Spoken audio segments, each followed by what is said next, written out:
Assalamualaikum warahmatullahi wabarakatuh.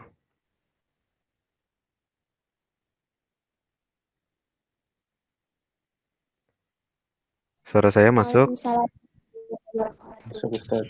Masuk Ustaz. Oke. Alhamdulillah. Terima kasih atas kesempatannya saya ucapkan kepada Masuk panitia. Ya, eh, kita bersyukur kepada Allah Subhanahu Wa Taala. Alhamdulillah karena nikmat Allah Subhanahu Wa Taala kita masih bisa menunaikan berbagai macam amal soleh. Ya, salah satunya adalah eh, menuntut ilmu. Ya.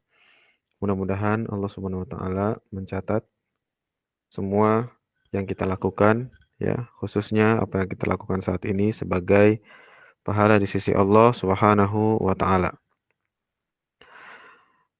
Insyaallah saya akan mencoba memberikan ya penjelasan mengenai hutan wakaf dan kaitannya dengan ketahanan pangan ya.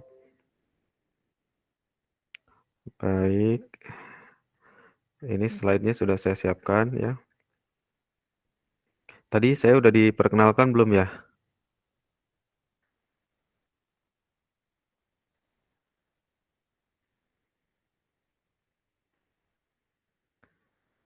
Halo panitia. Sudah Ustaz. Oh, udah diperkenalkan ya, Alhamdulillah. Ya, jadi sepertinya saya tidak perlu lagi untuk memperkenalkan diri ya.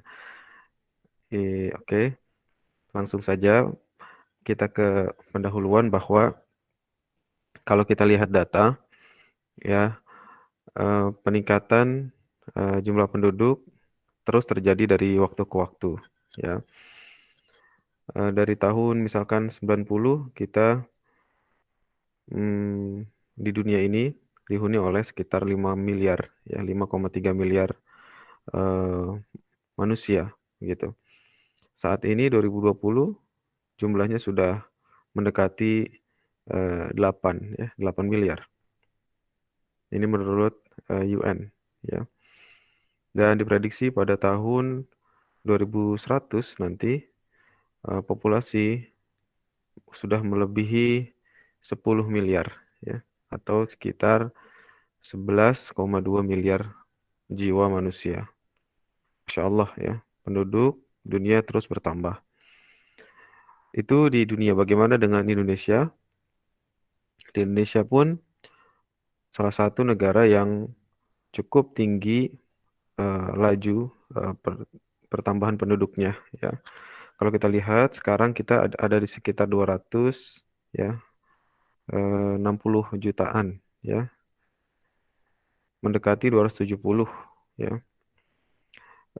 Pada tahun 2045 ini menurut data BPS yang saya dapatkan pada tahun 2018 ya, penduduk di Indonesia mencapai lebih dari 300 juta pada tahun 2045, sekitar 25 tahun lagi begitu. Nah, ini tentunya peningkatan populasi di dunia dan juga khususnya di Indonesia ya membutuhkan peningkatan stok pangan yang juga lebih banyak begitu. Akan tapi hadirin rahimakumullah ya, kita sebagai orang muslim jangan takut ya, jangan pesimis ya. Karena ada orang-orang yang takut melihat angka pertumbuhan penduduk ya. Mereka melihat ini sebagai sebuah ancaman yang bisa menyebabkan berbagai macam bencana gitu. Kalau kita sebagai muslim eh, karena ini juga di Agri Quran ya, saya ingin mencoba melihat bagaimana Allah Subhanahu wa taala yang memberikan isyarat kepada kita untuk tidak takut terhadap peningkatan populasi manusia ya. Coba misalkan kita lihat dalam surah Al-Qamar ya. Allah Subhanahu wa taala berfirman, "A'udzubillahi minasyaitonirrajim. Inna kulla syai'in khalaqnahu biqadar." Sungguh kami menciptakan segala sesuatu menurut ukuran ya. Artinya semua yang diciptakan oleh Allah Subhanahu wa taala, bumi, langit, ya, termasuk manusia, termasuk kuantitas atau jumlah manusia juga ya sudah diukur oleh Allah Subhanahu wa taala. Ya, tidaklah Allah Subhanahu wa taala menciptakan segala sesuatunya itu sembarangan, ya, atau main-main, gitu. Yang kedua, misalkan kalau kita lihat, ini lebih jelas lagi ayatnya, bahwa Allah Subhanahu wa taala ya dalam surat Al-Isra ayat 31 mengatakan bahwa wala taqtulu auladakum khasyata imlaq. Nahnu narzuquhum wa iyyakum inna qatlahum kana khit'an kabira. Ya. Jangan kamu membunuh anak-anakmu karena takut miskin. Ya. Kamilah yang memberi rizki kepada mereka dan juga kepada kamu. Ya. Dan Allah menjelaskan membunuh mereka itu sungguh suatu dosa yang besar. Ya. Apa yang dimaksud dengan membunuh anak-anakmu di sini? Apakah membunuh dalam arti sebenarnya atau bagaimana? Kalau kita lihat tafsir, ini saya ambil dari tafsir Al-Baghawi, ya. Eh, ternyata yang dimaksud adalah membunuh anak dengan pembunuhan yang sebenarnya, gitu. Di sini dikatakan qauluhu ta'ala ketika Allah Subhanahu wa taala berfirman, "Wala taqtulu auladakum khasyata imlaq." Jangan kalian bunuh anak-anak kalian khasyah itu karena takut imlaq. Imlaq itu adalah sinonim dengan fakir, ya. Nahnu narzuquhum wa iyyakum. Kami yang berikan rizki kepada mereka yaitu anak-anak kamu dan juga memberikan rizki kepadamu para orang tua, ya. Nah, kemudian Al-Imam Al-Baghawi menjelaskan ya bahwa memang di zaman jahiliyah ya wadzalika annal jahiliyah bahwa memang di zaman jahiliyah itu kanu yaiduna banatahum khasyatal faqah, ya. Mereka itu orang-orang jahiliyah itu ya terbiasa membunuh anak-anak mereka, ya, terutama anak perempuan mereka khasyatal faqah, ya, karena takut. Faqah itu artinya juga sama takut menjadi orang yang fakir ataupun miskin.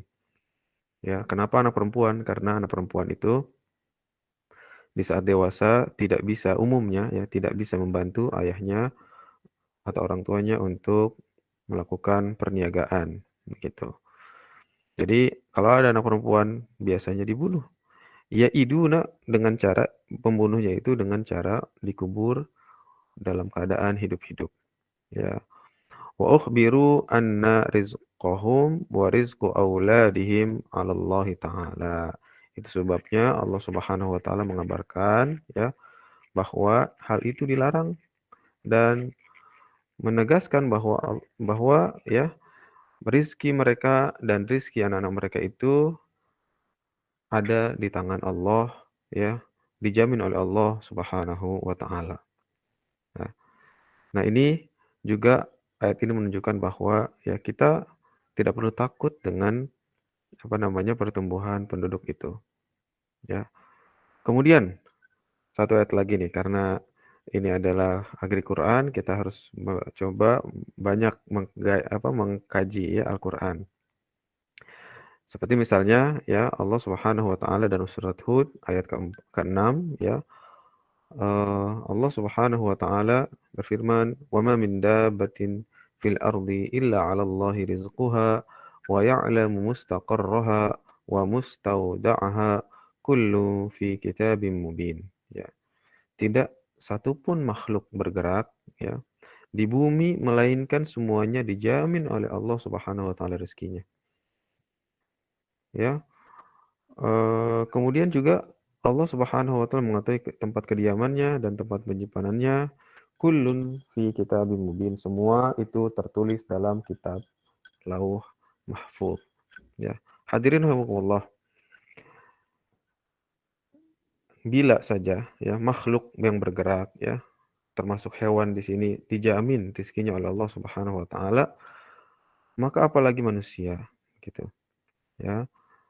Jadi kesimpulannya adalah kita tidak perlu khawatir dengan peningkatan jumlah populasi. Selama memang kita ya bertawakal kepada Allah Subhanahu wa taala, ya bertakwa kepada Allah Subhanahu wa taala, insyaallah rezekinya juga nanti akan dijamin. Ya. Kemudian, nah, kita masuk kepada hutan nih. Di salah satu rizki yang diberikan oleh Allah Subhanahu wa taala kepada manusia ya dari dulu sampai sekarang adalah hutan ya. Hutan ini merupakan satu ekosistem yang sangat penting atau bahkan salah satu ekosistem yang paling penting yang ada di dunia ya. Sebentar saya mau matiin WhatsApp dulu karena suka bunyi-bunyi ya.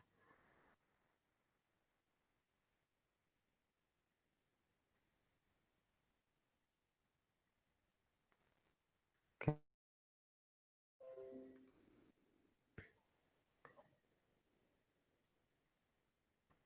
Ya, jadi hutan itu memang sudah menjadi sumber pangan dari zaman dahulu ya. Sampai zaman sekarang juga ya. Ini sebagai ilustrasi saja, orang dulu itu kalau mencari makanan itu mereka berburu ya dan meramu di hutan. Berburu apa? Berburu hewan-hewan yang ada di hutan ya. Ada apa namanya? Rusa misalnya atau ikan di sungai misalnya ya. Atau kalau makanan tumbuh-tumbuhan banyak sekali. Misalnya apa? Sagu ya. Sagu itu adalah makanan pokok yang tidak ditanam tuh. Biasanya tidak ditanam, dia tumbuh liar di dalam hutan, tapi kemudian diolah menjadi makanan pokok, ya, gitu. Belum lagi buah-buahan, ya. Termasuk juga selain itu hutan juga menjadi sumber obat-obatan.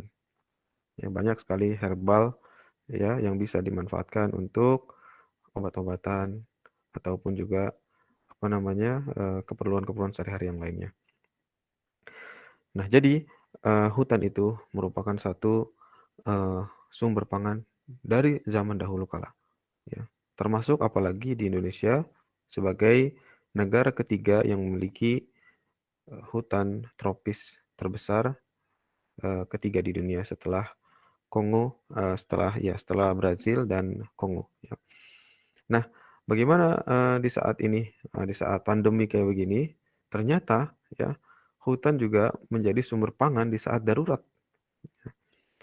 Orang-orang ya ternyata banyak yang pergi ke hutan untuk mencari makan. Ya.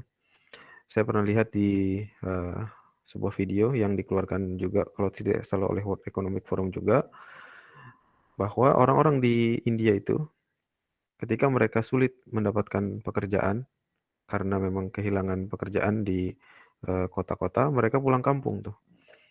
Mereka pulang kampung, kemudian mereka mencoba mencari makan di hutan, gitu. Di Indonesia bagaimana? Saya melihat ada sebuah berita di Kompas ya. Ada sebuah keluarga di daerah Minahasa ya. Mereka melakukan isolasi mandiri. Tapi menarik ya, melakukan isolasinya saking ketakutannya akan COVID-19 ini, mereka melarikan diri ke dalam hutan ya. Ya, kemudian mereka tinggal di sana dan mencari makan di hutan ya. Karena saking takut dengan wabah corona ini. Mereka makan apa? Ada videonya bisa dicari nanti. Ya mereka makan ubi, ya mereka mancing ikan di sungai seperti itu. Ya. Jadi hutan ini memang sumber pangan ya di saat darurat juga gitu. Kemudian hadirin rahimakumullah di masa kini juga ya. Kalau kita lihat mengapa sih hutan bisa menjadi sumber makanan? Karena memang banyak sekali makanan yang bisa diambil. Nih, kalau kita lihat ya ada lapisan-lapisan ya, 7 lapisan di dalam hutan itu ya yang bisa menjadi sumber makanan. Di lapisan atas misalnya ada buah-buahan ya. Kemudian di lapisan yang lebih rendah masih juga ada buah-buahannya di situ. Ya, di lapisan bawah di situ ada umbi-umbian ya, sayur-sayuran, jamur ya.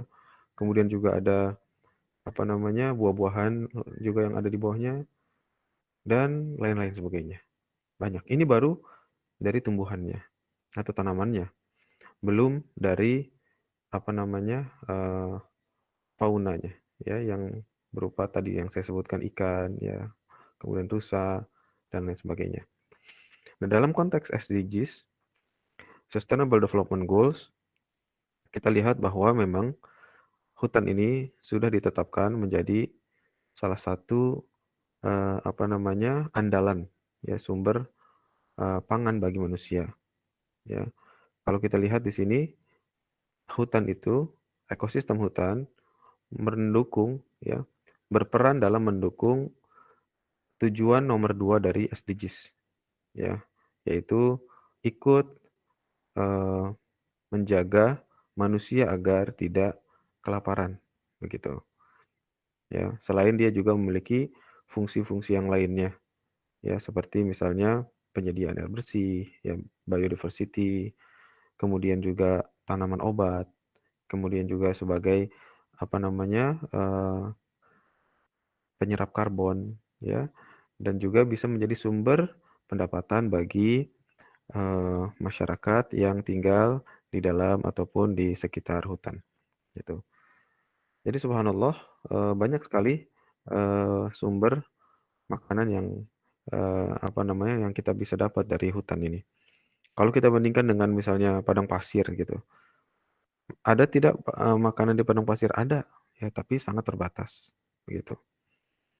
Ya, pohonnya pun sangat terbatas, ya, jenisnya juga sangat terbatas, begitu. Orang akan lebih mudah survive, ya, di hutan ketimbang di padang pasir. Udah gitu kering lagi, tidak ada air, begitu. Dan juga hutan juga biasanya iklimnya itu lembab kan, ya, tidak kering, sehingga bisa menjaga orang dari kehausan, begitu. Di sana juga banyak sumber air juga gitu. Kemudian hadirin rahimakumullah, ada yang disebut sebagai, bahkan ya disebut sebagai food forest, ya. Saking hutan itu mampu menjadi sumber pangan, ada yang disebut sebagai food forest, dan ini sudah lama sekali. Istilah ini tapi baru, tapi sebetulnya praktiknya sudah lama sekali, ya. Yaitu yang tertua di antaranya adalah food forest yang ada di Maroko, ya, sudah berumur lebih dari 2000 tahun. Kalau lebih dari 2000 tahun, berarti mungkin dari zamannya Nabi Isa tuh, ya. Nabi Isa kan dilahirkan, kalau menghitung tanggal atau tahun Masehi kan, itu dihitung berdasarkan zamannya Nabi Isa kan, ya, gitu. Nah, ini masih eksis sampai sekarang dan menjadi sumber pendapatan atau income bagi sekitar 800 keluarga petani, gitu. Ini juga luar biasa, ya. Jadi sampai ada istilah food forest. Oke, dari sini, ya, kita dapat simpulkan juga bahwa memang hutan itu merupakan sumber pangan yang utama, gitu. Di samping juga ada sumber-sumber pangan yang lainnya, seperti sawah misalnya. Sawah juga sumber pangan, ya. Tapi jangan lupakan juga, hutan juga merupakan sumber pangan yang utama yang justru menjadi lebih beragam, ya. Tidak hanya dari satu sumber makanan, tapi juga dia menyediakan berbagai macam sumber makanan. Kemudian hadirin rahimakumullah, nah sayangnya, nah ini masalah kita bersama dan juga masalah di seluruh dunia, ya, bahwa memang hutan itu terus mengalami deforestasi, ya. Luasnya terus menurun dari tahun ke tahun. Ya, walaupun tren deforestasi per tahun mulai menurun begitu, akan tapi tetap saja terjadi deforestasi yang kemudian menyebabkan luasan hutan ini semakin terus mengecil, ya, dari tahun ke tahun. Nah, di Indonesia nih seperti misalnya pada tahun 2002 sampai 2019, ya, kita kehilangan sekitar 9,5 juta hektar, ya. Bayangkan 9,5 juta hektar, ya. 1 hektar itu mungkin gampangnya kalau kita bayangkan seperti lapangan bola gitu ya. Karena lapangan bola kan sekitar 700 sampai 800 meter ya kurang lebih. Kalau saya tidak salah tuh sekitar 70 kali 100 sekian gitu ya. Berarti sekitar 7 ribuan meter. 1 hektar itu kan 10.000 meter ya. Jadi kalau kita anggap lapangan bola dan sekitarnya gitu ya, ya kurang lebih satu lapangan bola itu 1 hektar. Ya. Nah berarti dalam rentang waktu 2002 sampai 2019 ya kita kehilangan hampir 10 juta lapangan bola tuh. Tidak terbayang luasnya. Dan ini sangat mengganggu ya, mengganggu ketahanan pangan kita. Baik secara langsung ataupun tidak langsung. Nah, ini menariknya hutan ini atau istimewanya hutan dibandingkan dengan yang ekosistem yang lainnya. Kenapa? Dalam sumber pangan langsung seperti yang saya sebutkan tadi, dia itu bisa memberikan makanan secara langsung, menyediakan tadi sagu, menyediakan buah-buahan, menyediakan ikan, menyediakan eh, hewan-hewan yang lainnya, ya itu sumber pangan langsung. Dan di saat yang sama dia juga memberikan atau mendukung sumber pangan secara tidak langsung. Misalnya apa? Dia memberikan air kepada sawah, ya. Ada teman saya cerita di kampungnya di Tasikmalaya. Dulu di kampungnya eh, banyak sawah, ya, banyak sawah. Tetapi sekarang sawahnya itu sudah tidak bisa memproduksi lagi. Kenapa? Karena sudah tidak ada sumber air, ya. Dan ternyata memang sumber airnya hilang itu disebabkan oleh tidak adanya hutan atau hutan-hutan yang ada sudah ditebangin, gitu. Sehingga air tidak lagi mengalir.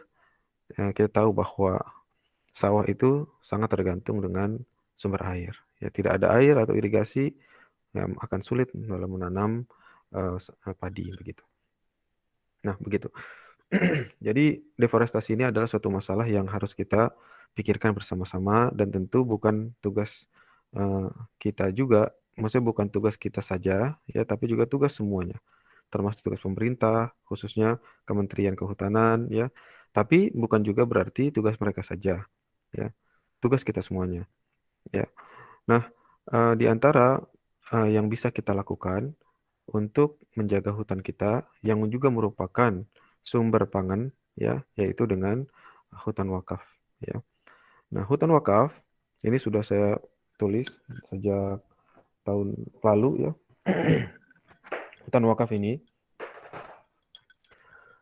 eh, saya sudah jelaskan bahwa hutan wakaf adalah salah satu ya, bukan satu-satunya, salah satu solusi untuk melestarikan rimba ya, gitu. Saya kira penjelasan mengenai hal ini sudah saya banyak jelaskan, termasuk pada pertemuan AgriTalks yang sebelumnya ya. Jadi saya tidak akan menjelaskan lebih dalam lagi. Yang jelas, saya ingin mengatakan bahwa hutan wakaf memang salah satu alternatif ya untuk kita ikut menjaga ya hutan kita, gitu. Nah, hadirin rahimakumullah, sekarang bagaimana ya hutan wakaf ini bisa menjadi solusi atas ketahanan pangan, ya, solusi atas ketahanan pangan. Kalau kita lihat ternyata wakaf ini sangat mendukung ketahanan pangan, ya. Jadi kita tadi udah bicara hutan ya, kita anggap selesai begitu, selesai dulu. Kita sekarang lihat wakafnya, gitu. Dalam hal pangan, wakaf dan pangan, gitu. Nah kalau kita lihat ternyata wakaf itu sangat mendukung ketahanan pangan, ya. Bahkan sejak eh, dimulainya syariat wakaf ya di zaman Rasulullah Shallallahu Alaihi Wasallam. Bukan berarti wakaf ada di zaman Rasulullah. Wakaf sudah ada di zaman Nabi Ibrahim ketika beliau membangun Ka'bah ya. Tapi kemudian Rasulullah SAW menyariatkannya lagi ya. Dan ketika ayat yang menarik adalah ya, ini saya ingin menegaskan di sini bahwa kita ketika mendengar kata wakaf gitu, maka barangkali ya, atau saya yakin ya, kebanyakan orang akan berpikir atau yang terbayang di dalam pikirannya, wakaf itu adalah masjid gitu. Hal ini dibuktikan oleh data dari Kementerian Agama ya, bahwa memang mayoritas wakaf di Indonesia adalah dalam berupa masjid atau tempat ibadah, masjid atau musola begitu. Kemudian kalau disebut wakaf lagi ya, yang terdengar atau yang terbayang adalah sekolah atau lembaga pendidikan, pesantren gitu. Atau bisa juga kuburan atau pemakaman gitu. Nah padahal nanti saya tegaskan di sini, wakaf pertama di zaman Rasulullah SAW justru di antaranya ya, di antara wakaf pertamanya adalah wakaf kebun gitu. Ketika ayat wakaf turun, memang tidak ada ayat yang secara di dalam Al-Quran, ayat yang secara spesifik atau eksplisit menyebutkan tentang wakaf. Tapi ada ayat yang substansinya adalah bercerita tentang wakaf, yaitu ayat di dalam surat Ali Imran, Allah Subhanahu wa taala berfirman, "Lan tanalul birra hatta tunfiqu mimma tuhibbun."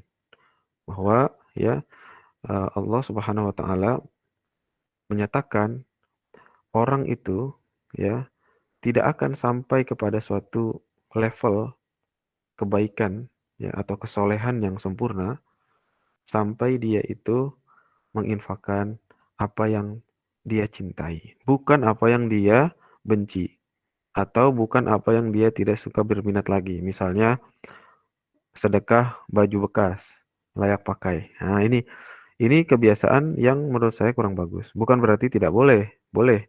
Tapi menurut saya jangan disebut sebagai sedekah.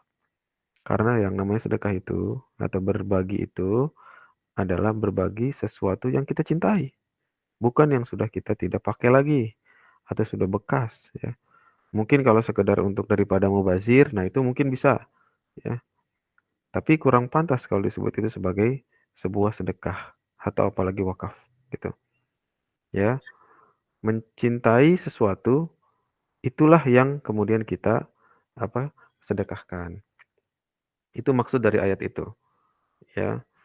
Dalam ayat yang lain ya, ketika Allah Subhanahu wa taala menjelaskan atau menganjurkan kita untuk berinfak ya, Allah Subhanahu wa taala menjelaskan atau menerangkan bahwa jangan kita itu menginfakkan apa yang kita itu udah nggak suka gitu. Jangan sampai seperti itu. Allah menegur orang-orang yang suka berinfak dengan infak-infak yang sudah kita tidak sukai gitu atau kita tidak perlu lagi gitu. Misalnya kalau infak makanan gitu ya, kita makanan udah mau basi kira-kira gitu. Masih bagus sih ya, tapi udah mau basi baru kita kasih orang miskin gitu.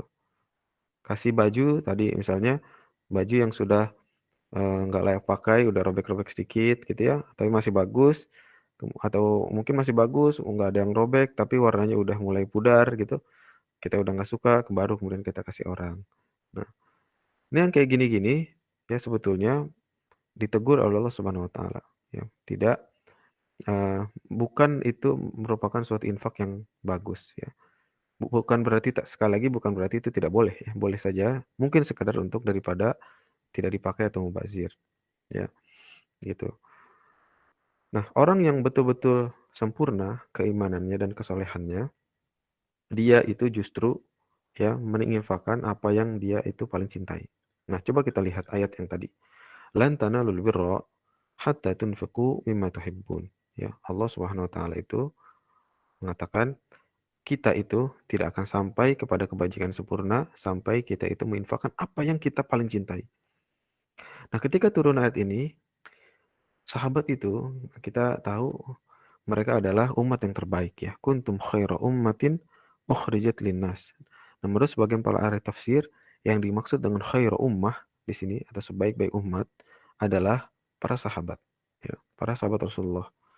Ya, Rasulullah juga menyatakan apa namanya, yang terbaik di antara umatku adalah para sahabatku. Kemudian abad setelahnya, kemudian abad setelahnya. Ya. Sebaik-baik abad kata Rasulullah, ya, khairu qarni tsummal ladzina yalunahu tsummal ladzina yalunahu. Ya. Sebaik-baik abad adalah abad ketika Rasulullah hidup, kemudian abad setelahnya, kemudian abad setelahnya. Menunjukkan memang mereka adalah generasi yang terbaik, begitu. Nah, ketika mereka mendengar ayat yang barusan kita baca, ya, ada sahabat, ya, kemudian datang kepada Rasulullah, ya. Bahkan banyak sahabat datang kepada Rasulullah SAW. Di antaranya siapa? Di antaranya adalah Umar bin Khattab radhiyallahu taala anhu. Ya. Mereka datang kepada Rasulullah untuk menyatakan bahwa mereka memiliki harta yang paling dicintai untuk infakkan atau disedekahkan. Dalam kasus Umar, ya, Umar bin Khattab radhiyallahu taala anhu, ya, di antara juga yang datang kepada Rasulullah adalah Abu Talhah, ya. Umar mengatakan kepada Rasulullah SAW bahwa beliau memiliki sebuah kebun yang sangat subur, ya, di Khaybar. Khaybar ini, ya, merupakan suatu tanah yang sangat subur, ya. Yang kata Umar, belum pernah saya punya tanah yang sebagus ini, ya. Ya, karena memang daerah Khaybar itu sangat subur, yang dulunya dikuasai oleh orang Yahudi, tapi kemudian ditaklukkan oleh kaum muslimin, kemudian dibagi-bagi tanahnya kepada kaum muslimin. Nah, Umar bin Khattab mendapatkan sebagian tanah itu dan kemudian datang pada Rasulullah. Ini yang menarik nih. Ketika sudah dapat tanah, justru kemudian dia datang kepada Rasulullah dan kemudian beliau menyatakan bahwa beliau minta perintah, ya. Nah, perhatikan redaksi hadisnya istamar, ya, bahwa Umar bin Khattab ini datang untuk meminta perintah pada Rasulullah SAW, bukan memerintah saran, beda, ya. Kalau minta perintah, kita akan melaksanakan apapun yang akan disampaikan oleh orang, kan gitu. Kalau misalkan anggota polisi misalnya minta perintah, pasti akan melaksanakan apa yang diperintahkan oleh komandannya, kira-kira gitu. Sama nih, Umar bin Khattab minta perintah pada Rasulullah agar diapain aja harta saya ini terserah Rasulullah.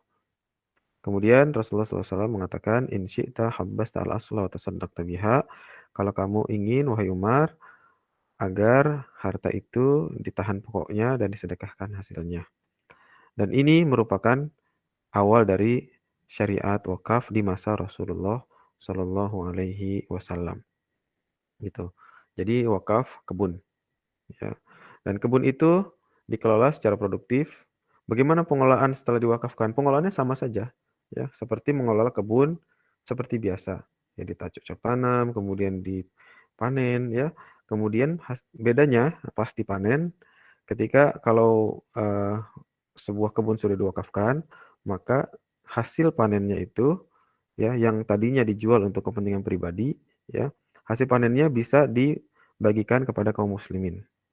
Atau bisa juga dijual, keuntungannya sebagian dibagikan kepada kaum muslimin. Yang jelas harus ada sebagian dari hasil tersebut yang kemudian dimanfaatkan untuk kepentingan sosial bagi masyarakat, begitu. Nah, itu wakafnya Umar bin Khattab radhiyallahu taala anhu. Ada lagi wakafnya, ini juga yang sangat fenomenal.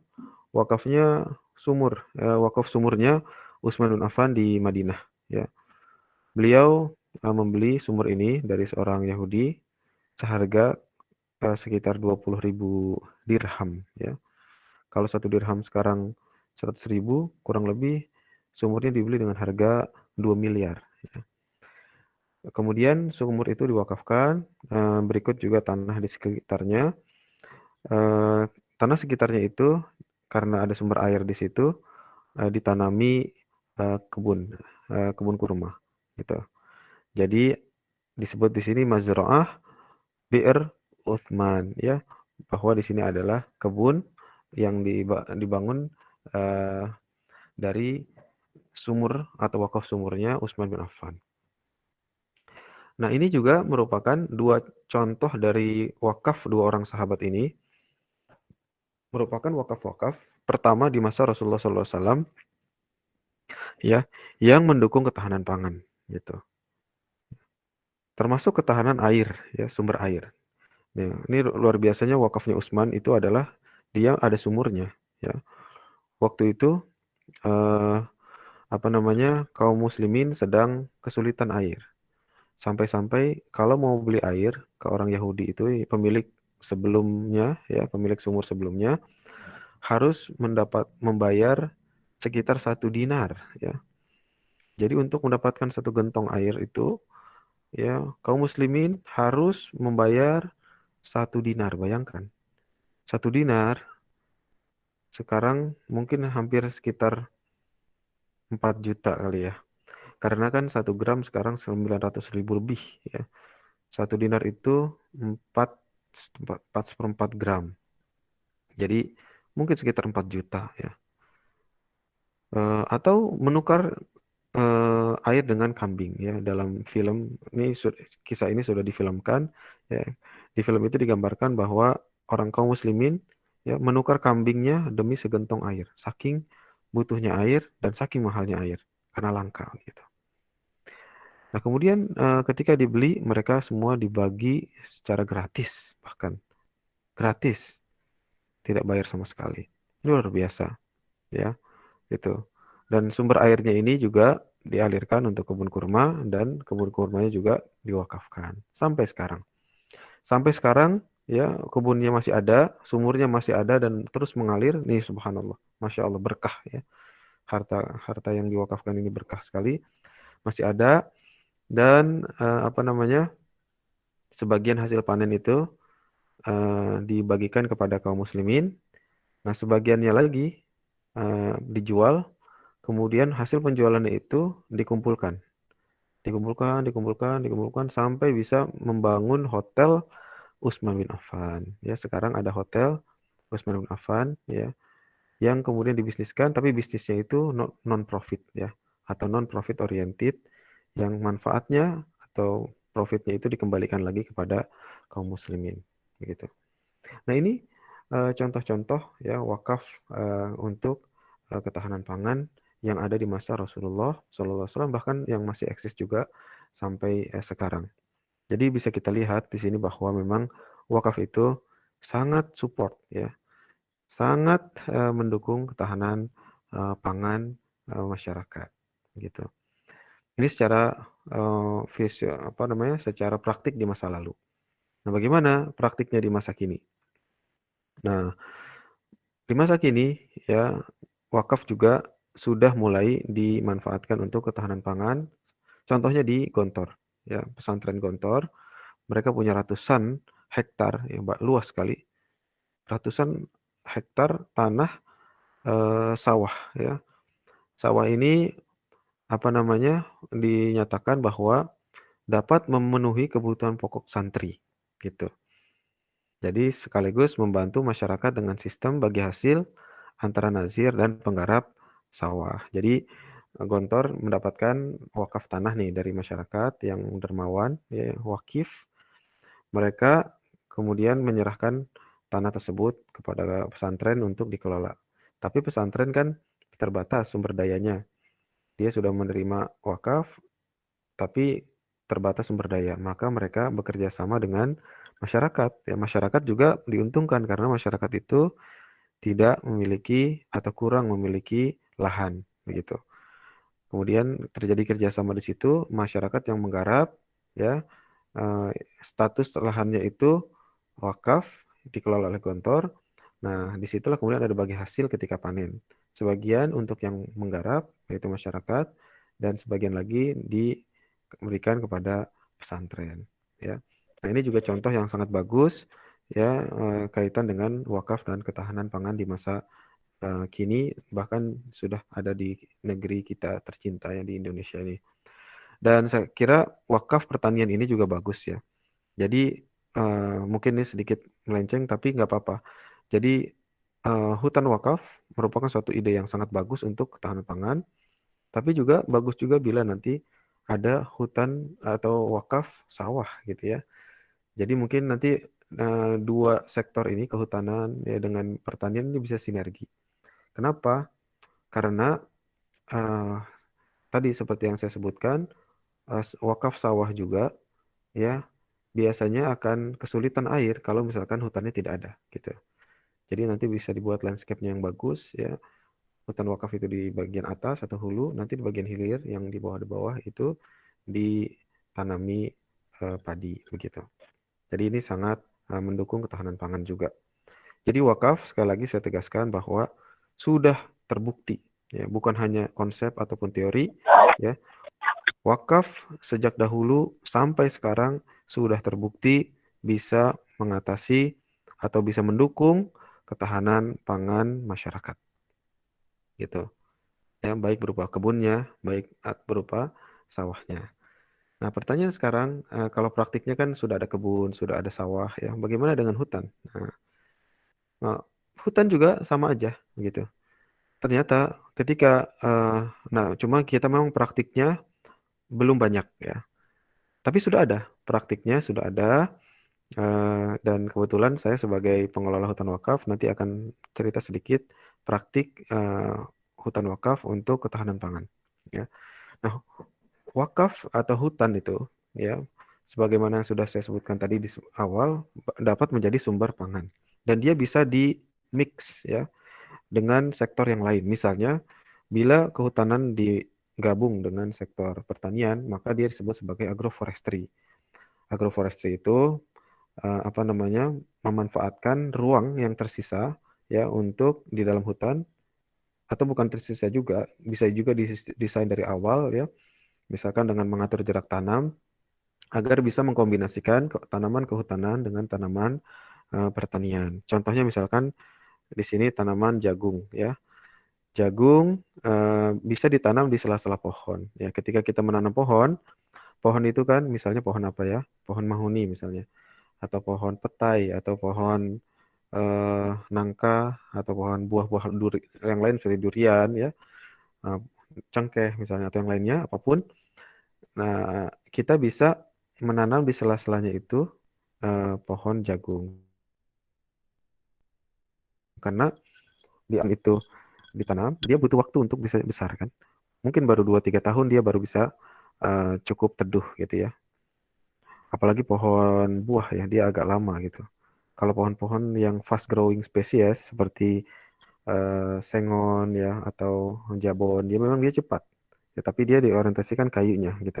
Kalau saya mengelola wakaf hutan ya, tidak menanam tanaman-tanaman fast growing ya, tapi yang berorientasi kayu, tapi tanaman-tanaman yang berorientasi non kayu, hasil hutan non kayu seperti buah-buahan. Nah, kita memanfaatkan lahan di sela-sela atau di antara jarak tanam dua pohon itu sebagai tanaman pertanian. Bisa misalnya ditanami jagung, ya bisa ditanami buah nanas misalnya, atau bisa ditanami kucai, ataupun tanaman herbal seperti jahe gitu dan seterusnya. Atau porang yang sekarang lagi harganya cukup bagus dan banyak diminta juga porang ya. Dia seperti bangkuang gitu tapi bukan bangkuang ya. Nah, itu contoh-contoh antara pertanian dan kehutanan ketika digabung menjadi sebuah konsep eh, apa ya pengelolaan hutan yang disebut sebagai agroforestry atau kalau dalam bahasa kita disebut sebagai tumpang sari gitu. Nah, bisa juga digabungkan dengan tanaman antara tanaman kehutanan dengan perikanan ya atau silvo fisheries. Silvo itu hutan, fisheries itu ikan ya. Jadi bisa dikombinasikan. Tapi biasanya ini dilakukan di lahan gambut ya, bukan lahan gambut, lahan ini apa bakau atau mangrove ya. Di situ hutan, tapi hutan mangrove. Kita tahu hutan mangrove itu bawahnya air karena dia punya akar yang tinggi gitu. Nah, di situ bisa dikombinasikan dengan ikan-ikan ya. Nah, kemudian bisa juga dipadukan dengan peternakan ya, baik peternakan sapi, domba ataupun tanaman apa ternak lebah atau apikultur ya. Waktu saya di pertemuan Agri Talks yang lalu ada satu orang peserta yang menghubungi saya ingin mengajak kerjasama ya. Beliau tahu saya ini punya hutan wakaf, bukan punya saya, maksudnya saya mengelola hutan wakaf. Beliau ingin bekerja sama dalam eh, pengelolaan bisnis madu ya, gitu. Beliau pengusaha madu, ingin mengelola madu di situ juga gitu. Karena memang di hutan itu sebetulnya hutannya masih luas, walaupun hutannya yang kita kelola itu belum sampai 1 hektar, tapi hutannya yang tersedia di situ luas secara fisik ya, karena berbatasan langsung dengan Taman Nasional. Yang artinya di situ banyak tanaman-tanaman yang bisa menjadi sumber pakan bagi lebah, gitu. Lebah hutan, lebah madu untuk menghasilkan madu hutan, gitu. Nah, bisa juga dengan tanaman, maksud saya hewan domba misalnya. Nah, ini saya kasih contoh langsung apa yang kita sudah jalankan di lapangan ya. Ini saya dan kawan-kawan mahasiswa Fakultas Ekonomi Syariah IPB, alhamdulillah saya dibantu oleh mereka. Mereka menjadi relawan ya, Masya Allah. Tanpa dibayar, mereka sampai sekarang sangat membantu dalam pengelolaan hutan wakaf di Desa Cibunian, Kecamatan Pamijahan, Kabupaten Bogor. Ya. Nah, di salah satu kita punya 3 lokasi hutan wakaf ya, yang ada di foto ini adalah yang kedua ya. Kita lihat di situ, ini di dalam hutan wakaf ini. Kita lihat di situ di dalam hutan wakaf terdapat kandang domba gitu. Jadi ada peternakan domba yang dikelola oleh masyarakat. Jadi kita tidak mengolah secara langsung. Jadi kita izinkan kepada masyarakat untuk mengelola di dalam hutan wakaf itu.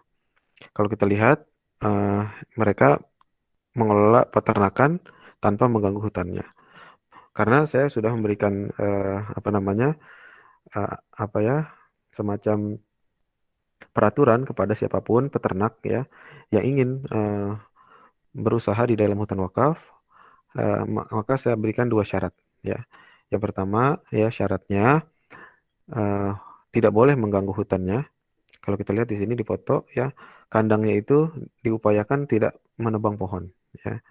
Justru pohon itu digunakan untuk membantu membuat kandang gitu. Kita lihat sini ada atapnya ya, atapnya itu tembus pohon kan. Ya, kalau misalnya ditebang mungkin lebih mudah ya, tapi eh, diupayakan semaksimal mungkin untuk tetap menjaga hutan ya, tetap menjaga tegakan pohonnya begitu.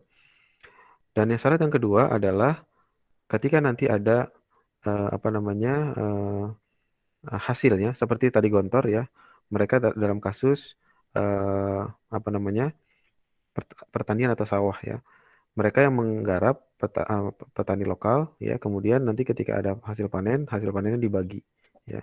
Dalam hal ini juga kasusnya ada peternakan, silakan mereka beternak di situ, tetapi nanti ketika ada hasil, catat catat ya, bukan harus ada hasil, ketika ada hasil saja.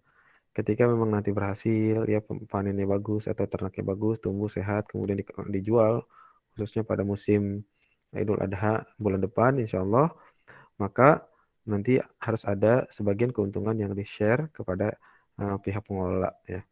Yang kemudian pihak pengelola bisa memanfaatkan sebagian profit itu untuk dikembalikan lagi kepada pengembangan hutan wakaf begitu. Nah, ini contoh dalam bidang peternakan ya yang sudah kita jalani. Dan untuk apa namanya membantu mereka juga ya, karena kadang-kadang buat buat apa namanya para peternak lokal di desa, mereka itu punya keterbatasan akses ya. Mereka selama ini menjual apa namanya ternaknya itu kepada tengkulak gitu karena mudah. Akan tapi masalahnya kadang-kadang tengkulak ini atau pengumpul hewan ini menjual dengan harga yang atau membeli ya dari petani atau peternak dengan harga yang cukup rendah begitu. Nah, dalam mengatasi hal itu saya membantu para peternak yang ada di dalam eh, hutan wakaf ataupun di sekitarnya ya untuk marketing ya. Jadi saya ingin membantu mereka apa namanya dalam marketing dan akan tapi nanti profitnya itu akan dikembalikan lagi kalau ada ya dikembalikan lagi kepada pengembangan hutan wakaf. Mungkin dalam kesempatan kali ini juga saya ingin menginfokan bahwa kita juga memiliki program kurban ya. Jadi dalam hal ini misalkan ada pekurban yang ingin berkurban tahun ini, maka bisa mentransfer, kita sudah tetapkan harganya untuk kambing standar atau domba standar seharga 2.300.000 ya. Kemudian nanti kita kumpulkan uang itu, misalkan kita dapat 100 pekurban, nanti kita akan carikan 100 domba ya yang ada di sekitar atau di dalam hutan wakaf. Kemudian kita akan salurkan kepada orang-orang yang berhak ya, pada yayasan, kepada orang miskin, kepada pengurus masjid ya, dan seterusnya gitu. Nah, ini bila ada yang tertarik dalam program ini bisa menghubungi Abi yang nomornya sudah ada di situ ya, atau bisa juga menghubungi saya. Baik, kemudian nah ini yang sudah kita jalankan juga dalam hutan wakaf kita. Di sini di sebelah kanan ini hutan wakaf pertama nih. Kalau yang tadi ini adalah hutan wakaf kedua. Jadi kita sudah beli dalam kondisi sudah berhutan ya. Jadi enaknya atau kelebihan dari hutan wakaf kedua ini, kita beli dalam kondisi sudah berhutan, sudah teduh gitu. Banyak pohon cengkeh, pohon duren, pohon kolang-kaling ya, pohon langka itu. Maksudnya pohon itu jangan nggak ditanam, tapi kadang-kadang penting ya kolang-kaling itu karena berkhasiat juga untuk obat ya. Selain juga biasanya dicari orang pas lebaran gitu. Nah, kalau hutan wakaf yang pertama ini yang sebelah kanan memang belum berhutan ya. Dulunya mungkin hutan, tapi sudah dikonversi menjadi lahan persawahan. Kita kemudian berupaya untuk menjadikannya sebagai hutan lagi. Nah, tapi sebenarnya kita sudah menanam pohon sebagiannya, tapi masih ada ruang-ruang yang kosong. Kita manfaatkan untuk menanam jagung ya. Jagung ditanam oleh petani lokal, nanti hasil dari panennya juga akan dibagi ya, sebagian untuk pengolah wakaf, sebagian untuk penggarapnya gitu. Nah, yang menarik di hutan wakaf yang pertama ini terdapat sumber mata air ya. Sumber mata air yang digunakan oleh masyarakat sebagai sumber air untuk keperluan sehari-hari mereka gitu. Jadi kalau lihat-lihat sini memang hutan itu adalah sumber air ya. Mengapa hutan bisa bersumber air? Karena dia memang hutan itu seperti spons ya. Ini kebetulan masih ada hutan di sekitarnya, jadi dia masih banyak sumber air. Dan rencana kita akan tanam di sekitar mata air ini pohon beringin ya. Karena pohon beringin itu memiliki kemampuan untuk menjaga mata air ya. Makanya kalau kita lihat di sumber-sumber mata air itu biasanya terdapat pohon beringin untuk menjaga kelangsungan atau kelestarian mata air tersebut ya. Seperti itu. Nah, jadi ingat dengan wakaf sumurnya Utsman bin Affan.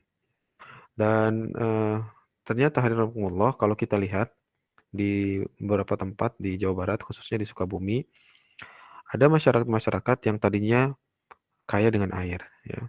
Kaya dengan sumber air seperti di Cidahu di Sukabumi ya.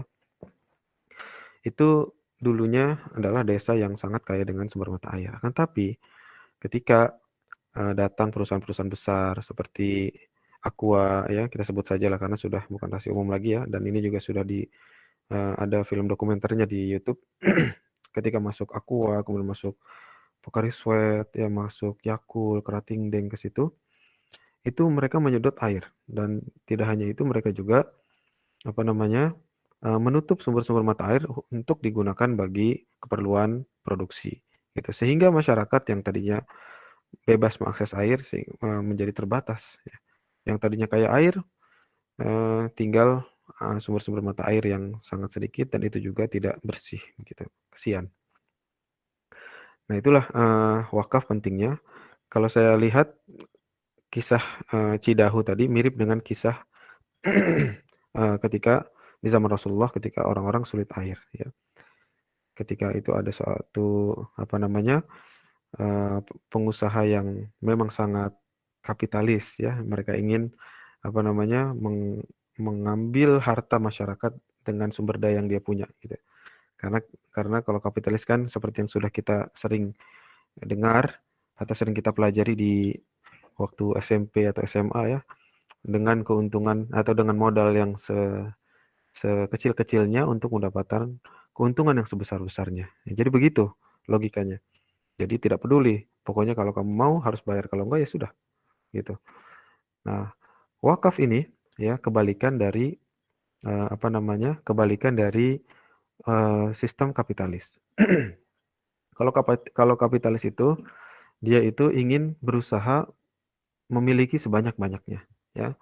Tapi wakaf ini justru ingin melepaskan sebanyak-banyaknya. Itulah sebabnya ketika wakaf masuk, ya, maka kapitalis itu akan keluar, tidak kuat bersaing dengan wakaf. Gitu. Contohnya tadi seperti orang Yahudi di zaman Utsman bin Affan, ketika itu dia penguasa air di situ, ya, orang semua harus bayar dengan harga yang sangat mahal sehingga dia menjadi kaya raya, ya. Tapi ketika ya masuk Utsman bin Affan, kemudian membeli aset itu dengan dan kemudian mewakafkannya, dia serta-merta tidak bisa bersaing lagi. Nah, kalau kita bahas cerita itu secara detail, lebih detail ya, waktu itu Utsman bin Affan membelinya dengan sistem sehari-sehari ya, selang sehari. Mungkin ada yang sudah tahu ceritanya karena ini cerita yang sangat populer. Utsman bin Affan, sebentar saya minum dulu ya.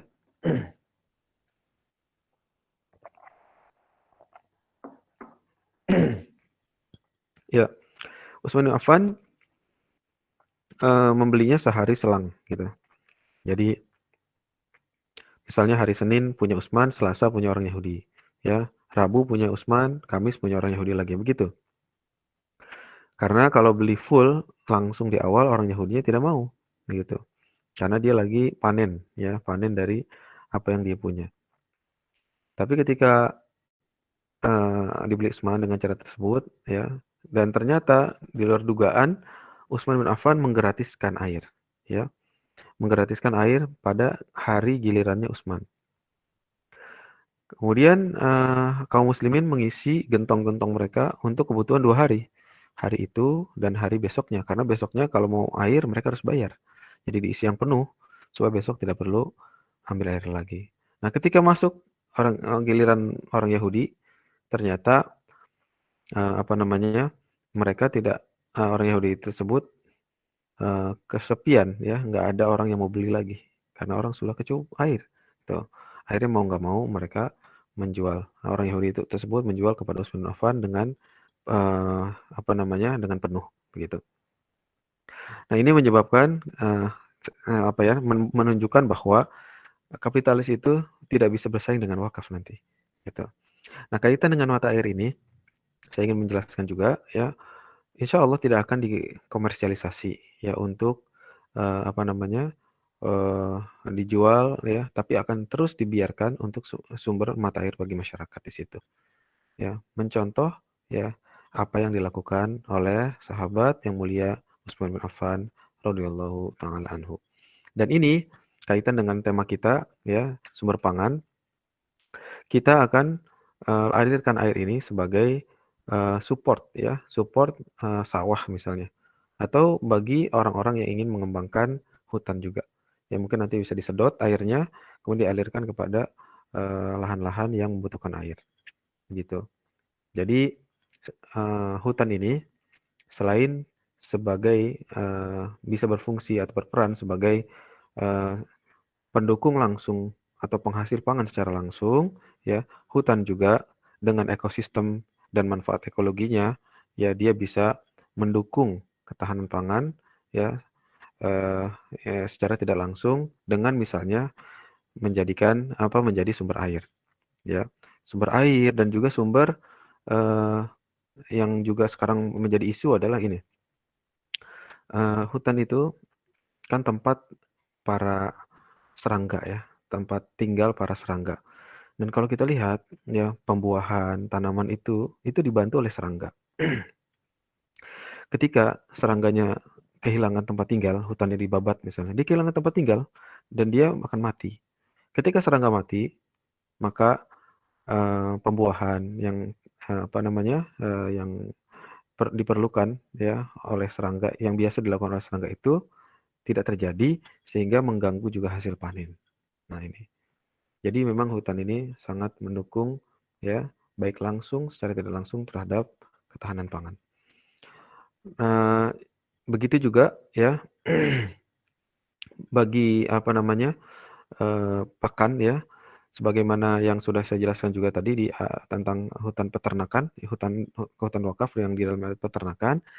Nah, di dalam hutan juga kita bisa menanam rumput-rumput yang apa namanya, yang bisa menjadi sumber apa namanya, pakan buat ternak ya. Di situ tersedia rumput ya, dan juga terdapat rumput-rumput yang bisa tumbuh di dalam hutan untuk menjadi pakan ternak ya.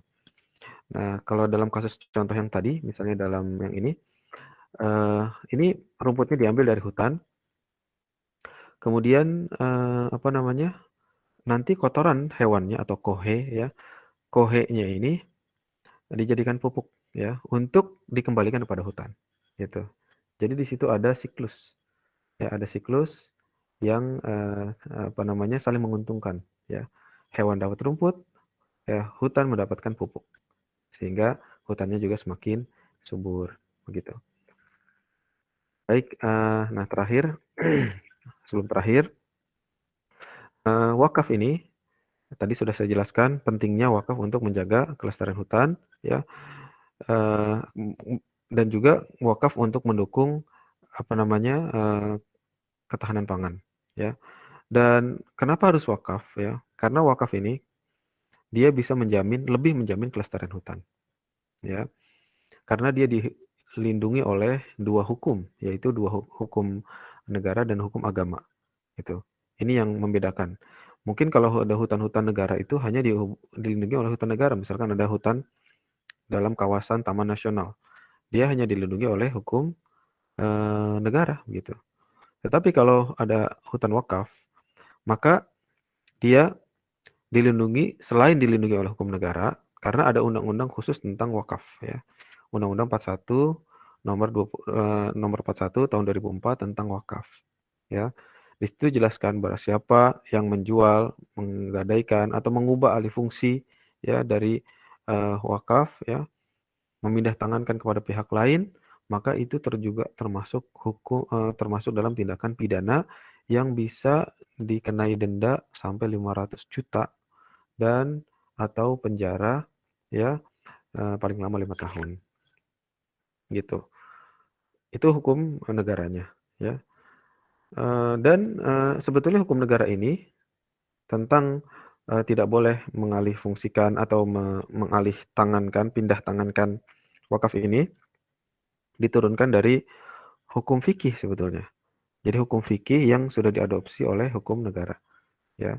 Dalam fikih tentang wakaf kita tahu bahwa wakaf itu menurut para ulama la yurath wala yuhab, ya wala yuba. Tidak boleh diwariskan, wala yuhab, tidak boleh dihibahkan, wala yuba, dan tidak juga boleh apa namanya diperjualbelikan lagi setelah diwakafkan. Ya. Ini menunjukkan bahwa wakaf itu ya, makanya masjid itu, wakaf masjid tidak boleh selamanya dijual karena dia sudah wakaf gitu. Wakaf kuburan juga. Ya, ketika sudah diwakafkan tidak boleh dia apain lagi, maka dia selamanya harus berfungsi sebagai kuburan ya. Wakaf rumah sakit juga begitu. Nah, ketika wakaf atau hutan sudah berstatus wakaf, maka selamanya secara hukum fikih dia tidak boleh diubah fungsinya menjadi selain hutan karena sudah diikrarkan sebagai hutan.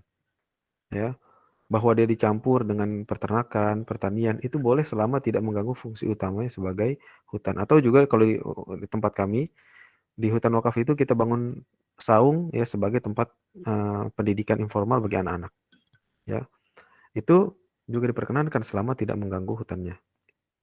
Gitu.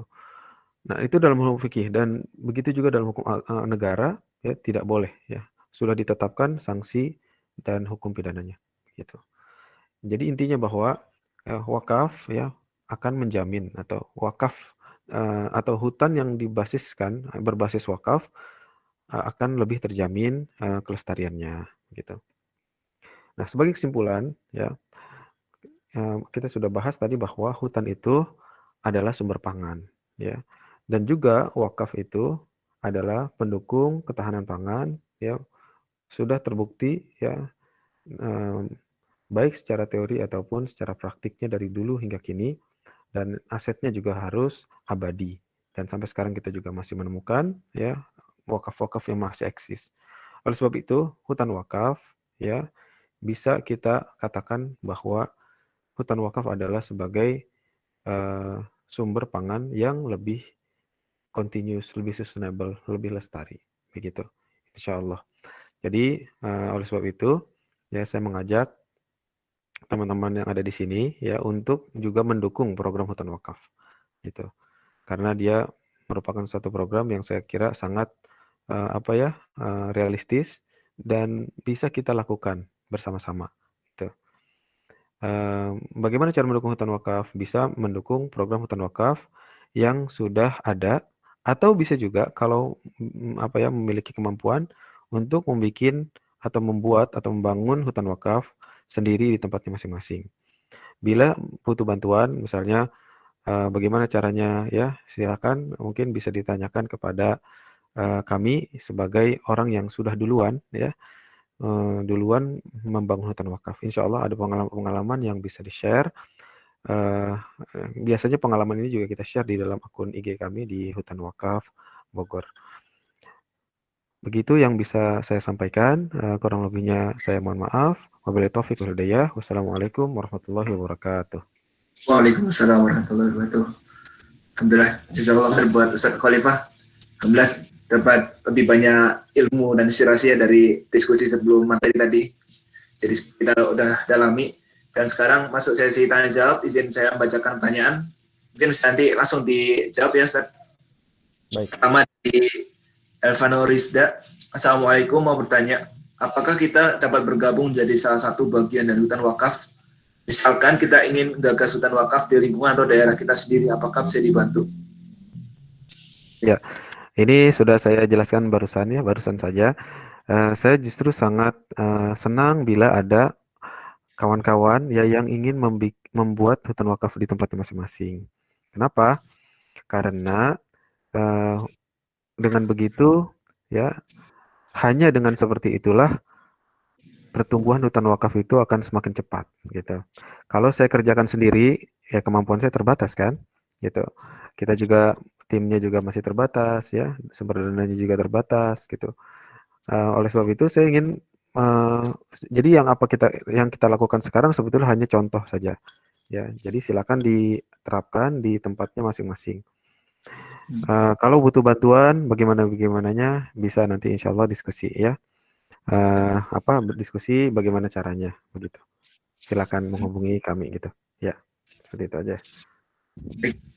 Selanjutnya pertanyaan dari Fuad Al-Arif Syekh. Bismillah, terkait wakaf sumur dan kebun Utsman bin Affan radhiyallahu anhu, izin bertanya, apakah jika seorang berniat wakafkan tanah untuk dikelola menjadi kebun dan di dalamnya terdapat sumur yang bisa dimanfaatkan warga sekitar, jika panen, apakah hasil panennya seluruhnya untuk warga sekitar gratis dan tidak ada bagian sama sekali untuk orang yang mewakafkan tanahnya, atau bagaimana? Terima kasih dan mohon bantuannya. Nah, jawabannya boleh, ya. Jadi wakaf itu ada dua macam berdasarkan pembagian hasil dari wakaf itu. Ada yang dinamakan dengan wakaf khairi dan ada juga yang dinamakan dengan wakaf dzarri. Dzarri itu dari kata dzurriyah atau keturunan, ya, atau keluarga. Jadi boleh kita, ya, mewakafkan untuk keluarga. Ya, misalnya gini, saya punya sawah misalnya 1 hektar, ya. Saya wakafkan, tapi saya bilang kepada pengelola wakaf, ya, sebagian keuntungan dari panen, misalnya separuhnya, atau mungkin jangan separuhnya terlalu banyak, ya, atau sebagian dari panen agar diberikan kepada keluarga saya, gitu. Boleh nggak kayak begitu? Boleh. Itu namanya wakaf khairi. Ya, wakaf dzarri, yaitu wakaf untuk keluarga. Itu bagus. Kenapa? Karena menjamin keluarga kita jangan sampai ada yang jatuh miskin atau kemiskinan atau bahkan sampai mati kelaparan. Gitu. Jadi justru bersedekah kepada keluarga itu merupakan suatu keutamaan, ya. Jadi Rasulullah juga memberikan suatu prioritas dalam bersedekah. Ya. Yang terbaik adalah bersedekah kepada keluarga dulu, baru kepada orang lain. Dalam arti misalnya keluarga kita ada yang nggak mampu. Jangan sampai misalnya kita bersedekah kepada orang yang jauh sekali, tapi keluarga kita ada yang kelaparan di rumah atau di sekitar kita, keluarga kita. Ini nggak bagus gitu. Kenapa begitu? Kenapa bersedekah kepada keluarga lebih afdol? Ya, karena di samping ada manfaat sedekah, di situ ada manfaat mempererat tali silaturahmi antar keluarga. Gitu, ya. Jadi jawabannya adalah boleh, ya, boleh saja. Mengenai pembagiannya itu bisa dibicarakan dengan pengelola wakaf. Tidak ada batasannya harus berapa-berapanya. Misalnya 50-50 atau 60-40 atau 70-30 ya, itu boleh gitu. Jadi biasanya juga nanti pengelola wakaf akan minta untuk menutupi biaya pengelolaan, ya kan? Karena mengelola wakaf juga memerlukan dana kan, gitu. Misalkan dia mengelola untuk bayar gaji pegawai di lembaganya, nah itu juga harus dipikirkan, jangan sampai semuanya diambil oleh keluarga. Karena kalau semua diambil keluarga, nanti yang ngelola tidak dapat apa-apa, akhirnya pengelolanya mencari pekerjaan yang lain, sehingga pengelolanya ini tidak aset wakafnya ini tidak bisa dikelola dengan produktif lagi. Jadi harus dibagi-bagi kepada beberapa pihak yang berkepentingan begitu. Ya. Oke. Itu mungkin jawabannya. Kemudian ada pertanyaan dari Irfan Rabani IPB. Bismillah, izin tanya, apa syarat suatu usaha pertanian dapat diwakafkan? Iya. Syarat untuk dapat diwakafkan ya untuk usaha pertanian ataupun usaha kehutanan ataupun yang lainnya, yang jelas harta tersebut harus sudah dimiliki, ya harus sudah dimiliki secara penuh, gitu. Kalau di KUA, jadi gini, kalau di negara kita, kalau ingin berwakaf itu, kita harus datang ke kantor urusan agama, ya, kantor urusan agama.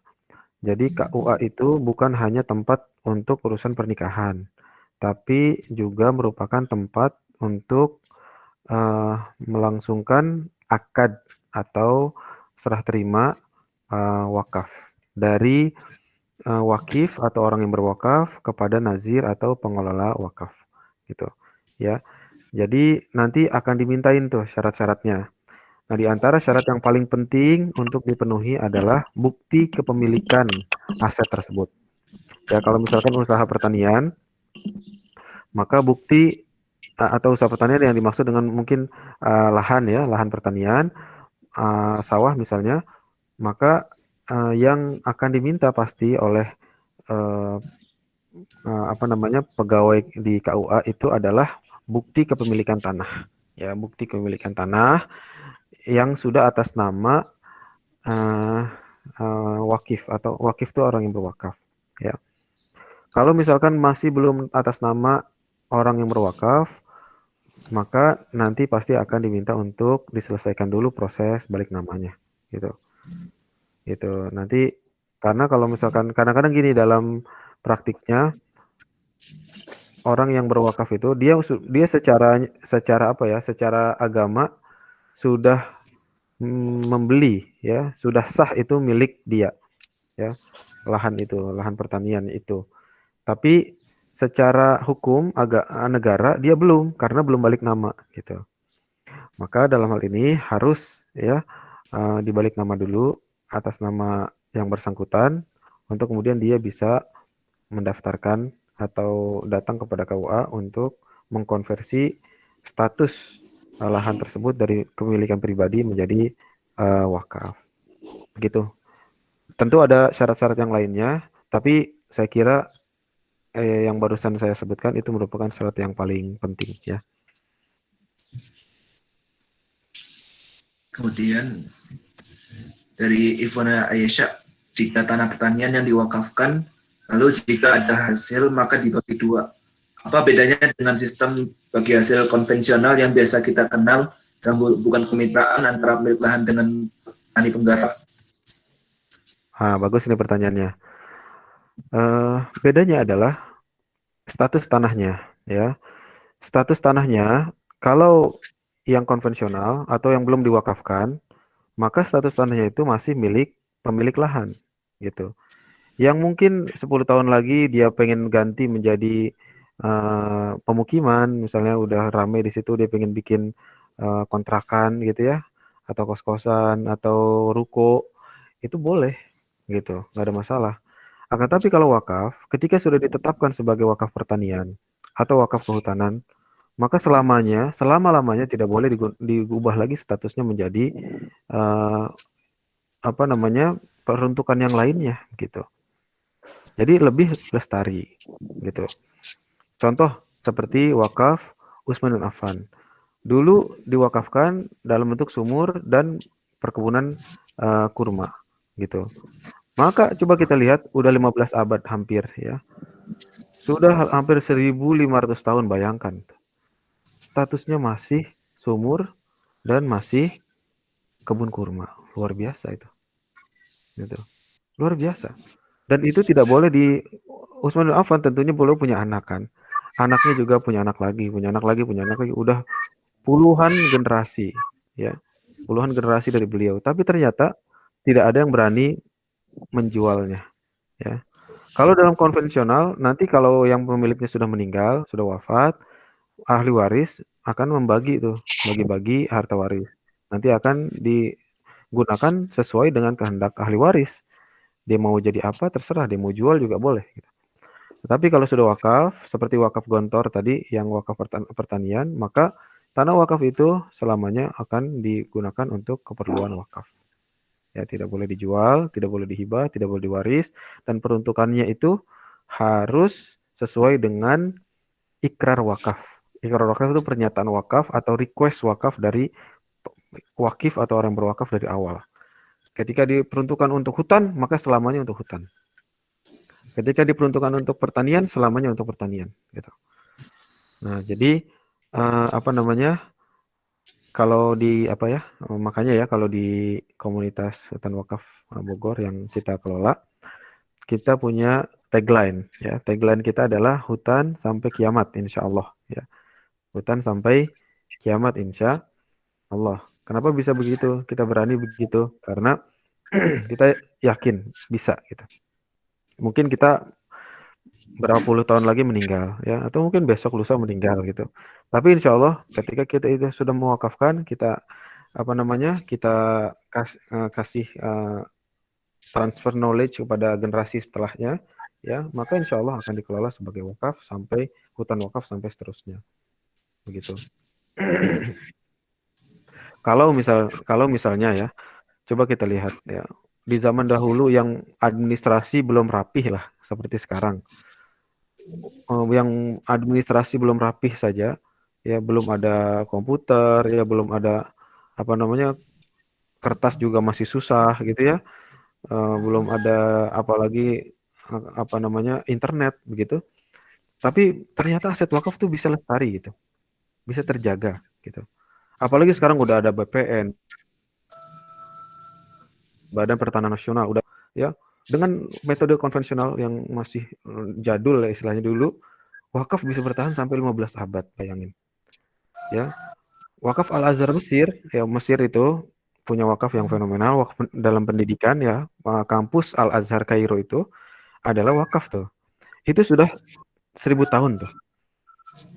Jadi kalau ditanya mana kampus yang paling tua di dunia, salah satunya adalah Al-Azhar. Ya. Kampus-kampus di Inggris kayak Oxford itu baru paling 800-an tahun tuh. Ya Sorbonne di Prancis itu juga belum selama Al-Azhar itu. Ya, ternyata dengan aset wakafnya itu Mesir bisa sustainable. Gitu. Wakaf sumur Utsman bin Affan sustainable sampai sekarang, gitu. Dengan metode pencatatan yang masih kuno ya istilahnya. Dengan pencatatan yang lebih hebat di zaman sekarang, ya banyak lembaga juga yang merekam, saksinya ada, administrasi yang lebih rapi, maka kita juga yakin, insya Allah hutan wakaf akan lebih terjaga. Ya, kalau dulu saja bisa bertahan sampai lebih dari 1 milenium gitu, maka yang sekarang dengan administrasi yang lebih modern juga insya Allah akan bertahan lebih dari 1 milenium, Mungkin juga saatnya sudah akan kiamat nanti, wallahu a'lam. Jadi kita mudah-mudahan nggak berlebihan dalam buat tagline hutan sampai kiamat insyaallah. Gitu.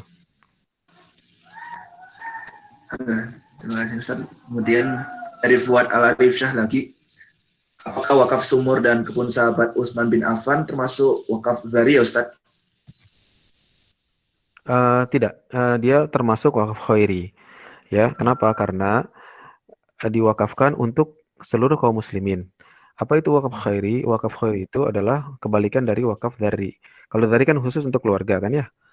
Kalau wakaf khairi dia bisa untuk keluarga tapi juga diperuntukkan untuk umum. Jadi siapa aja boleh ngambil.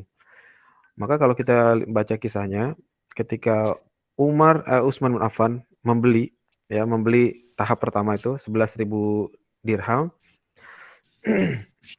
Setelah dibayar, uangnya dulu kan pakai kantong itu ya, kantong kulit tuh, isinya uang gitu, dikasih, orangnya diambil, terjadi ijab kabul di situ, sah itu udah menjadi milik Utsman walaupun cuman selang sehari. Langsung kemudian beliau memanggil kaum muslimin, wahai kaum muslimin, silakan isi gentong-gentong kalian secara gratis untuk kebutuhan 2 hari ya, hari ini dan hari besok.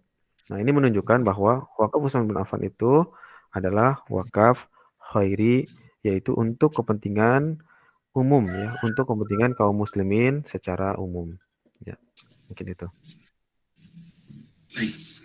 Kemudian dari Octavian Zulfiki, Bismillah, izin tanya, saya Oki dari Surabaya. Apakah hutan yang telah diwakafkan kemudian pemerintah merubah ruang wilayah atau RT RW, akhirnya hutan yang telah diwakafkan oleh masyarakat terdampak pada RT RW tersebut, akhirnya hutan wakaf tersebut masuk menjadi hutan RT RW sehingga menjadi salah penggunaan hutan. Bagaimana cara mendefense kepemilikan wakaf hutan? Ya, ini pertanyaan bagus ya, kaitan dengan rencana tata ruang. Biasanya kalau menurut saya justru ketika pemerintah tahu di situ ada hutan, maka pasti pemerintah akan mencoba untuk mempertahankan tuh. Ya, walaupun dibuat RT RW di situ untuk pemukiman, ternyata di situ ada hutan, maka saya kira justru akan dipertahankan. Kenapa? Karena biasanya kalau udah dibuat pemukiman, maka semua tanah yang di situ akan berubah menjadi pemukiman. Sedangkan kalau misalkan di situ ada hutan juga, maka itu akan menjadi taman di tengah-tengah pemukiman, ya kan? Orang suka tuh kalau di pemukimannya di tengah-tengahnya ada hutan, gitu. Yang nggak boleh adalah kebalik. Dia tadinya hutan, kemudian dijadikan pemukiman. Dan ini banyak pejabat yang masuk penjara gara-gara merubah fungsi hutan menjadi perkebunan ataupun pemukiman, gitu. Jadi saya kira mungkin secara hukum nanti akan bisa aja kita persoalkan, tapi secara prinsip saya kira secara substansi ya pemerintah justru akan senang tuh ketika ada masyarakatnya ingin membangun hutan. Karena hutan ini merupakan satu ekosistem yang lemah ya dari segi ekonomi sebenarnya. Karena memang apalagi kalau tidak diproduktifkan. Ya misalnya biasanya kan dulu mayoritas tanah di negara kita ini hutan semua. Gitu, hampir semuanya hutan gitu. Tapi kemudian orang makin banyak, kemudian mereka menebang hutan untuk bikin rumah. Kemudian anaknya lahir lagi di hutan dikonversi lagi untuk pertanian. Pertanian juga nanti kalau udah mulai rame akan berubah lagi menjadi perumahan. Perumahan kalau sudah rame terjadi pertokoan seperti di Jakarta gitu atau perkantoran. Jadi kalah terus gitu. Nah, ketika ada orang yang ingin membangun hutan, walaupun nanti akan masuk RT RW, maka saya kira itu akan justru mendukung program pemerintah untuk mempertahankan ruang terbuka hijau.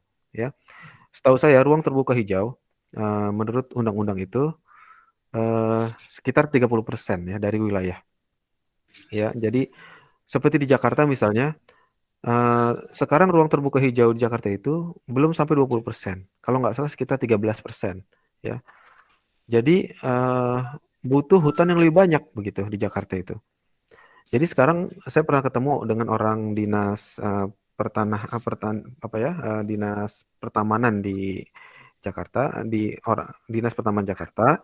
Beliau minta tolong pada saya untuk cari tanah-tanah yang bisa dibeli dengan dana APBD untuk dijadikan hutan.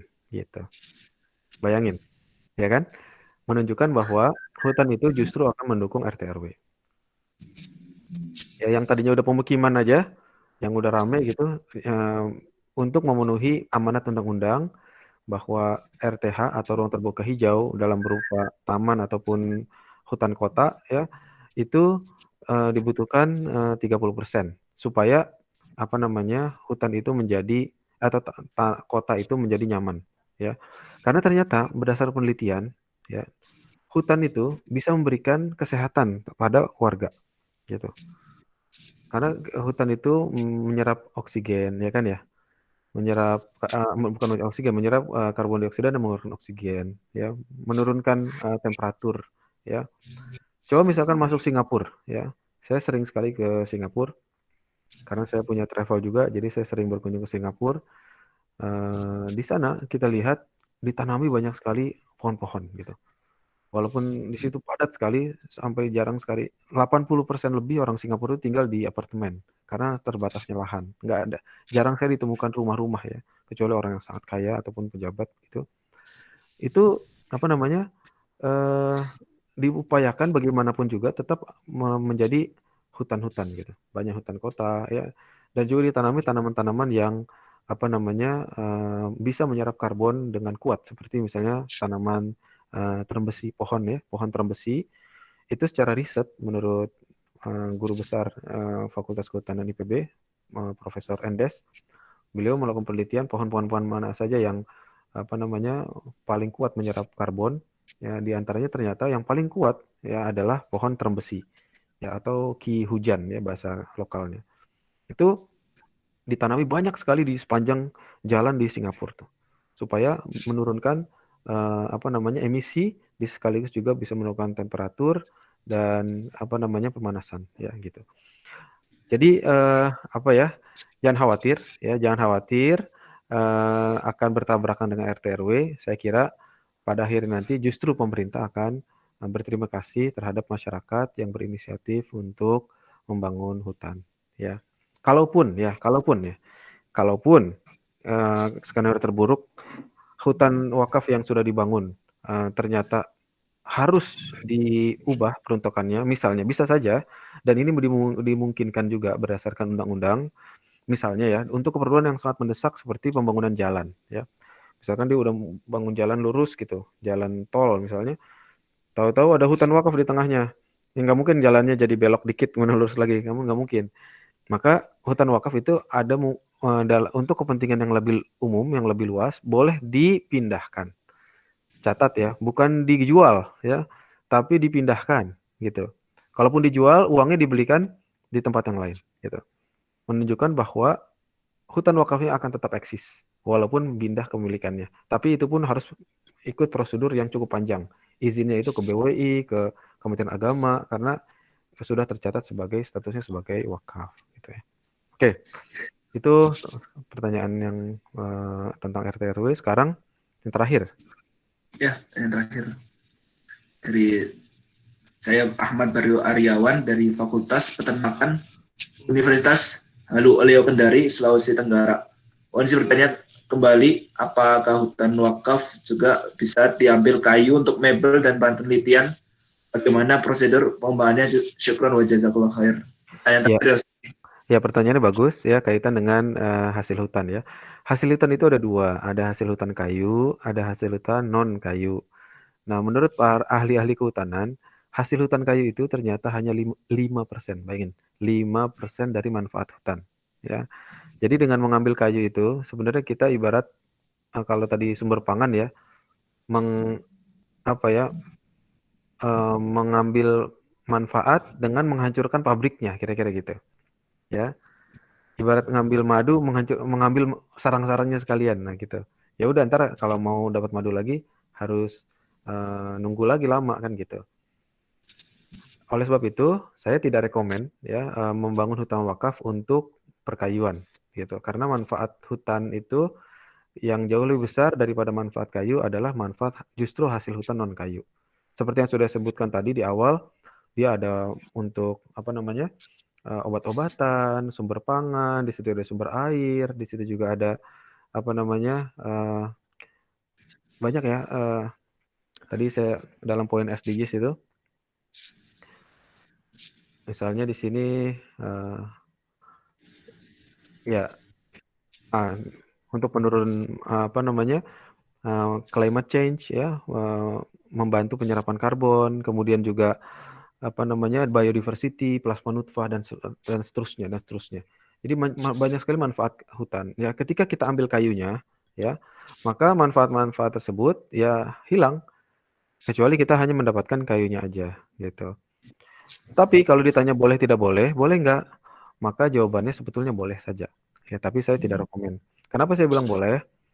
Karena ya sebetulnya kan yang wakaf itu bukan yang wakaf itu adalah tanahnya, ya kan? Tanahnya wakaf gitu. Adapun yang di atas tanah itu dikelola sebagai hutan, boleh tidak? Ya boleh, hutan kayu boleh gitu.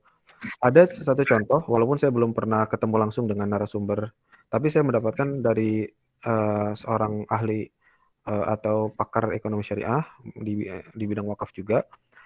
Beliau pernah cerita bahwa di Jawa Timur ada lahan wakaf yang kemudian ditanami hutan jati gitu di Jawa Timur. Kenapa? Karena di sana memang cocoknya untuk ditanam jati gitu, tanahnya itu. Nah, dalam hal ini boleh tidak? Ya boleh. Nanti setelah ditanam dan setelah panen ya, nanti panennya itu seperti juga panen padi ya. Ya, sebagian bisa diambil oleh penggarap atau yang menanam atau yang merawat pohon. Sebagian keuntungan dikembalikan juga kepada atau dibagi atau diambil oleh pengelola hutan wakaf untuk kemudian bisa jadi nanti digunakan untuk pengembangan hutan wakaf yang selanjutnya. Misalnya dibelikan tanah lagi untuk perluasan hutan wakaf. Itu boleh. Ya. Jadi boleh-boleh saja sebenarnya. Karena yang wakaf itu adalah tanahnya, bukan pohonnya. Walaupun ada juga nanti orang yang berwakaf pohon di atas tanah wakaf. Nah, itu nggak boleh tuh. Kalau misalkan dia wakaf pohon juga dan pohonnya menjadi status wakaf, tanahnya wakaf, maka pohon itu tidak boleh ditebang ya sampai dia tidak produktif lagi. Begitu. Oke, jadi kesimpulannya kalau di saya praktiknya ya, saya berusaha untuk tidak menanam tanaman kayu seperti jati, sengon, mahoni ataupun yang itu jabon ya. Tapi berusaha untuk menanam tanaman-tanaman yang tidak dipanen kayunya, tapi dipanen hasil hutan non kayu yang lainnya seperti apa? Seperti buah, ya, seperti madu, gitu ya. Untuk sarang lebah kan di pohon juga kan, gitu. Kemudian juga herbal dan yang lain sebagainya, gitu. Jadi kita fokus terhadap hasil hutan non kayu karena 95% manfaat hutan itu dari hasil hutan non kayunya. Wallahu a'lam, mungkin itu yang bisa saya sampaikan. Wabillahi taufiq wal hidayah. Kurang lebihnya saya mohon maaf. Assalamualaikum warahmatullahi wabarakatuh. Waalaikumsalam warahmatullahi wabarakatuh. Alhamdulillah. Jazakallah khair buat Ustaz Khalifah sudah bagi ilmunya pada kita. Jadi banyak inspirasi.